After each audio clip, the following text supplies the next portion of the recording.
The shockwaves from the assassination of intelligence chief Kirilo Budanov reached the highest level of Ukrainians' military command today, triggering a seismic political shift. President Volodymyr Zelensky announced the immediate dismissal of Defense Minister Rustem Umerov, citing the urgent needs for new approaches and uncompromising energy in the face of Russia's escalating dirty war tactics and critical vulnerabilities exposed by the killing of the GUR leader. The move, confirmed by a presidential decree read during a closed-door session of the Verkhovna Rada, Ukraine's parliament, underscores the intense pressure on Zelensky to demonstrate decisive action and restore confidence, both domestically and among Western allies, following the devastating loss of one of Ukraine's most effective and symbolic important wartime leaders.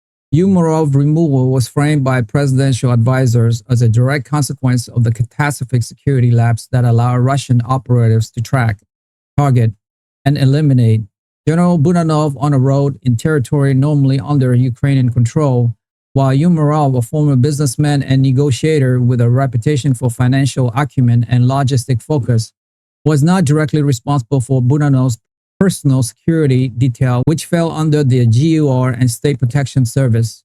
The broader failure in force protection, counterintelligence, and securing rear area against deep penetration sabotage cells fell squarely within the Defense Ministry remit. Sources within the presidential administration, speaking anonymously due to the sensitivity of the matter, described Zelensky as furious upon receiving the preliminary security assessments of the Budanov assassination.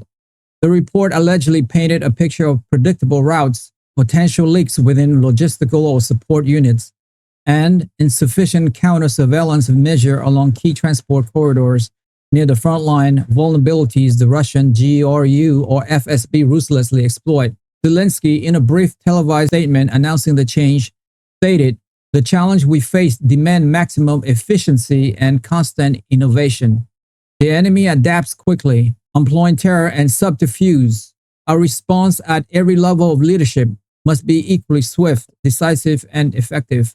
I am grateful to Rustem Umerov for his service during an incredibly difficult period, but today Ukraine needs a different direction in leading the defense force." The appointment of Umerov's successor sent a powerful message about the direction Zelensky intends to take.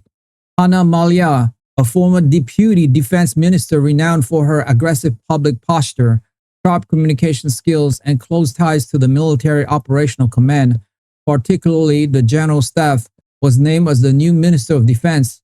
Malya, who previously handled information policy and often delivered greedy frontline updates during intense fighting, is a stark contrast to Umerov's more technocratic style. Her appointment signals a clear shift toward prioritizing frontline resilience, aggressive counter-sabotage operations, and potentially a more assertive public stance regarding Ukraine's battlefield needs and intentions. Malya is known to enjoy significant respect among many mid-level and senior combat commanders who valued her directness and perceived understanding of the realities of trench warfare during her previous tenure. Her first public remarks after the appointment were characteristically blunt. "Our task is victory. Our method is relentless pressure on the enemy on every front.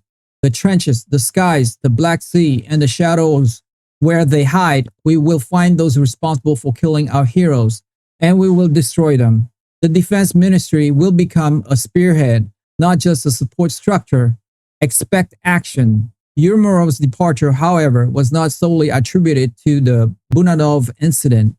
Tensions had reportedly been simmering for months between the Defense Ministry, the General Staff headed by Commander-in-Chief Oleksiy Syrsky, and the powerful GUR under Budanov.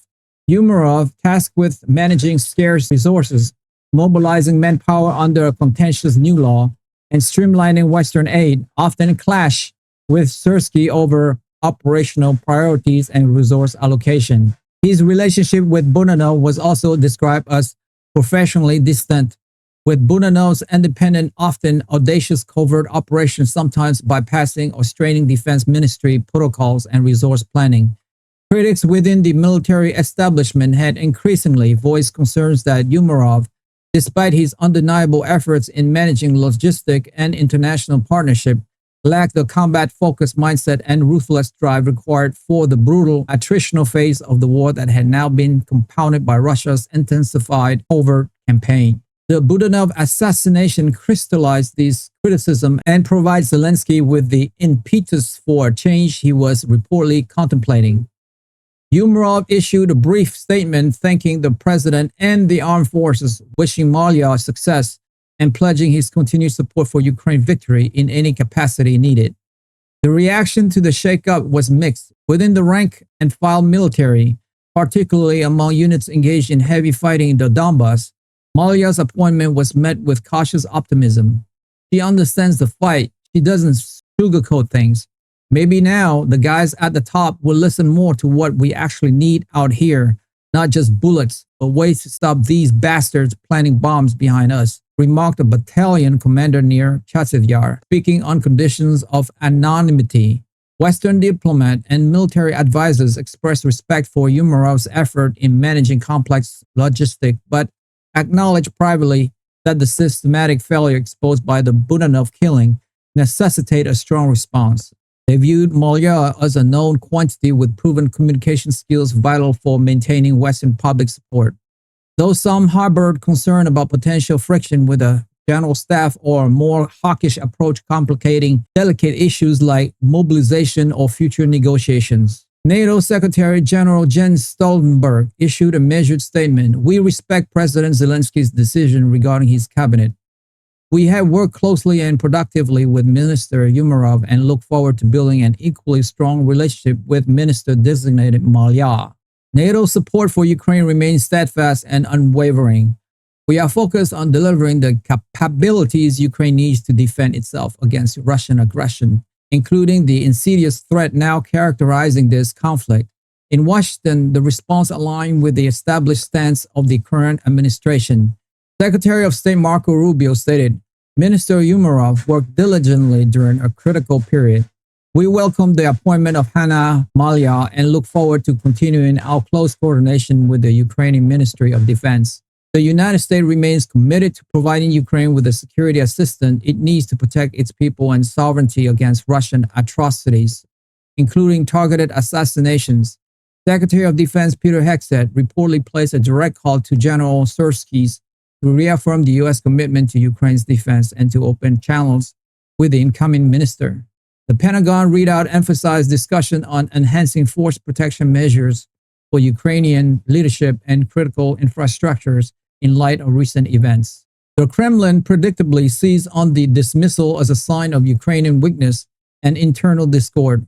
Spokesman Dmitry Peskov commented, the Kiev regime continues its chaotic leadership change, demonstrating instability and panic.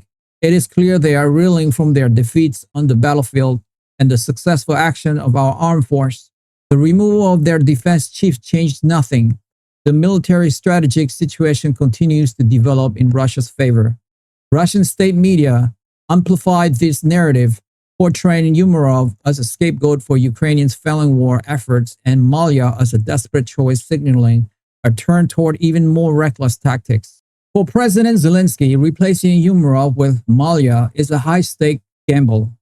It addressed the immediate political need for a visible response to a national trauma and appeased elements within the military demanding a more combative leadership style.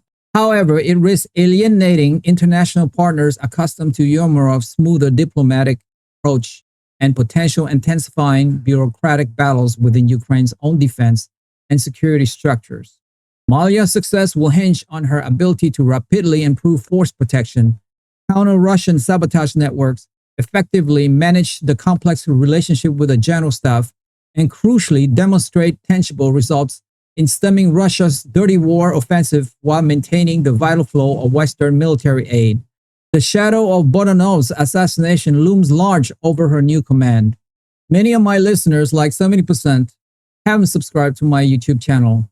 And so many of you don't even know that you haven't subscribed, and that is actually what makes the show going. It's almost like you're making a donation to the show. So that's why I ask again and again, because it enables us to grow and grow and grow. And we're going for the long haul here. And listen, If this is your first time listening to Stockholm Rich, you don't have to subscribe. You guys, you're first ones on me. But if you have watched this show before, it's like you're a freeloader now. So all I would ask you is, if you have seen this show before and you like it, help me, help my team here. Hit that subscribe and like button now, and we will continue to build the show for you. That I swear. Thank you to all of you guys who have subscribed. It means a lot to me. Thank you so much. That's all for me for today. I will see you soon. Bye for now.